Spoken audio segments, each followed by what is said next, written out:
analisis portofolio bisnis. Untuk itu, izinkan saya untuk memperkenalkan diri dulu. Perkenalkan, nama saya Windy Fresalia Putri dari Departemen Portofolio Bisnis. Di sini ada tujuan pembelajaran. Setelah mengikuti materi ini, peserta diharapkan mampu memahami konsep dan definisi dari analisis portofolio bisnis. Yang kedua, peserta diharapkan mampu memahami analisis bisnis BCG Matrix. Dan yang ketiga, peserta diharapkan mampu untuk memahami analisis bisnis GE Matrix. Di sini ada gambaran umum materi. Alur materi dalam pembahasan topik analisis portofolio bisnis sebagai berikut. Yang pertama ada konsep dan definisi dari analisis portofolio bisnis. Yang kedua ada analisis bisnis BCG Matrix. Dan yang ketiga analisis bisnis GE Matrix. Di sini ada tujuan dari konten materi 1. Yang pertama, memahami konsep dan definisi dari analisis portofolio bisnis. Yang kedua, memahami strategi bisnis unit atau SBU. Yang ketiga, mengetahui karakteristik dari SBU. Penjabaran dari analisis portofolio bisnis yaitu adalah kumpulan bisnis dan produk yang membentuk perusahaan, dan dari analisis portofolio bisnis itu sendiri adalah proses yang digunakan oleh manajemen dalam mengevaluasi produk dan bisnis yang membentuk perusahaan. Di sini ada strategi bisnis unit atau unit bisnis strategi adalah suatu unit yang menghasilkan produk atau jasa untuk suatu kelompok pelanggan tertentu. Sebuah strategi dalam pengembangan bisnis perusahaan yang berupa unit atau divisi operasional yang independen tapi tetap berada dalam sebuah perusahaan yang memiliki atau melayani segmen usaha tersendiri, pasar tersendiri, konsumen tersendiri, atau daerah tersendiri dengan tingkat persaingan yang tinggi. Dan tujuan mengidentifikasikan unit bisnis strategi adalah untuk mengembangkan strategi terpisah dan menentukan pendataan yang tepat. Untuk karakteristik SBU sendiri mempunyai 3 karakteristik, diantaranya 1.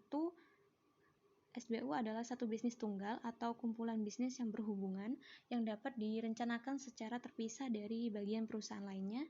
Yang kedua, SBU mempunyai kelompok persaingan tersendiri. Dan yang ketiga, SBU mempunyai manajer yang bertanggung jawab atas perencanaan strategis dan kinerja laba yang mengendalikan sebagian besar faktor yang mempengaruhi laba. Dan di sini ada materi yang kedua tentang analisis bisnis BCG Matrix. Tujuan dari konten materi yang kedua yaitu mengetahui konsep dan definisi dari BCG Matrix, yang kedua memahami strategi BCG Matrix, dan yang ketiga memahami kelebihan dan kekurangan dari BCG Matrix. Di sini ada penjabaran dari BCG Matrix adalah alat analisis bisnis yang digunakan untuk membantu perusahaan dalam mempertimbangkan peluang pertumbuhan dengan perencanaan strategi jangka panjang dan meninjau portofolio produk perusahaan tersebut agar dapat mengambil keputusan untuk berinvestasi, mengembangkan atau menghentikan produknya. Di sini ada strategi BCG Matrix. Yang pertama ada build atau membangun, meningkatkan investasi pada produk atau unit bisnis agar dapat meningkatkan pangsa pasar. Yang kedua ada hold atau mempertahankan, strategi untuk mempertahankan produk-produk agar tetap pada yang kategori yang sama.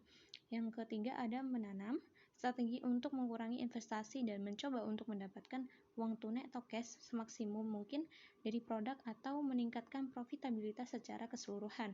Dan yang terakhir ada divestasi, strategi yang melakukan penutupan usaha atau likuiditas terhadap unit bisnis atau produk yang mengalami kerugian atau produk yang memiliki pangsa pasar yang rendah.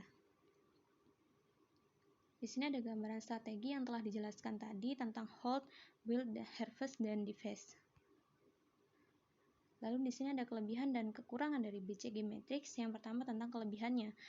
Tentang kelebihan ini, yang pertama lebih mudah digunakan, yang kedua terukur, yang ketiga memusatkan perhatian pada arus kas, yang keempat memusatkan perhatian pada investasi.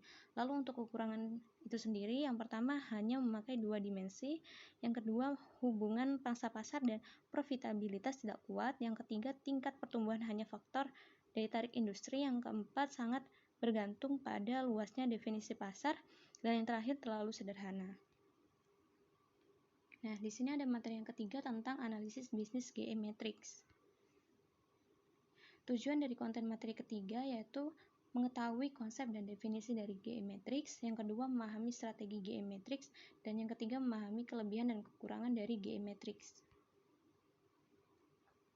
Penjabaran tentang GE Matrix. Teknik analisis ini sering disebut juga sebagai matriks daya tarik kekuatan industri, di mana teknik ini menekankan pada kekuatan sumber-sumber daya potensial, tidak hanya pengusahaan, pangsa pasar, dan tingkat pertumbuhan saja, melainkan meliputi banyak faktor yang berkaitan dengan daya tarik industri dan kekuatan bisnis. Lalu di sini ada kriteria GE Matrix. Yang pertama tentang daya tarik industrinya. Ada ukuran pasar, penumbuhan pasar, kemampuan industri, cyclical, recovery inflasi, pentingnya pasar global. Dan untuk posisi unit bisnis, yang pertama ada pangsa pasar relatif, yang kedua kompetisi harga, yang ketiga kualitas produk, yang keempat pengetahuan konsumen dan pasar, yang kelima keefektifan penjualan, dan yang terakhir tentang keuntungan geografis. Lalu di sini ada strategi GE Matrix. Yang pertama ada invest atau grow. Perusahaan harus berinvestasi ke unit bisnis yang masuk dalam kategori ini karena mereka menjanjikan tingkat pengembalian tertinggi di masa depan. Investasi harus disediakan untuk lead bank, periklanan, akuisisi, dan untuk meningkatkan kapasitas produk untuk memenuhi permintaan masa depan. Dan yang kedua ada hold atau selektif. Unit bisnis tidak mendapatkan hasil maksimal walaupun diinvestasikan.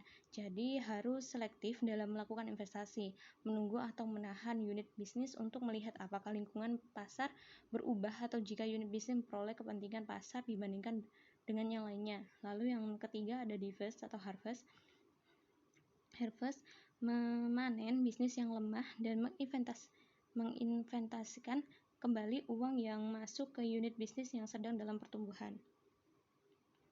Lalu di sini ada kelebihan dan kekurangan dari GE Matrix. Yang pertama ada kelebihan, membantu memprioritaskan sumber daya yang tak terbatas untuk mendapatkan hasil yang terbaik. Yang kedua, manajer menjadi lebih sadar akan bagaimana kinerja produk atau unit bisnis mereka. Yang ketiga, lebih canggih dari matriks BCG.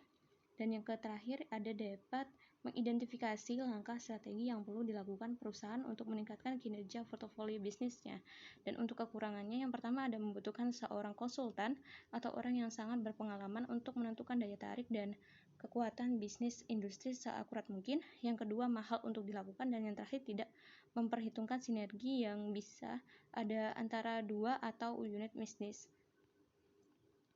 Nah, di sini ada kesimpulan. Dari penjelasan materi tersebut dapat kita simpulkan bahwa dalam analisis portofolio bisnis kita harus merencanakan secara matang metode atau alat apa yang sesuai dengan perusahaan karena setiap metode atau alat mempunyai kelebihan dan kekurangan masing-masing. Analisis tersebut dilakukan bertujuan untuk tercapainya visi misi perusahaan. Nah, sekian presentasi yang bisa saya sampaikan. Mohon maaf jika ada salah. Terima kasih. Wassalamualaikum warahmatullahi wabarakatuh.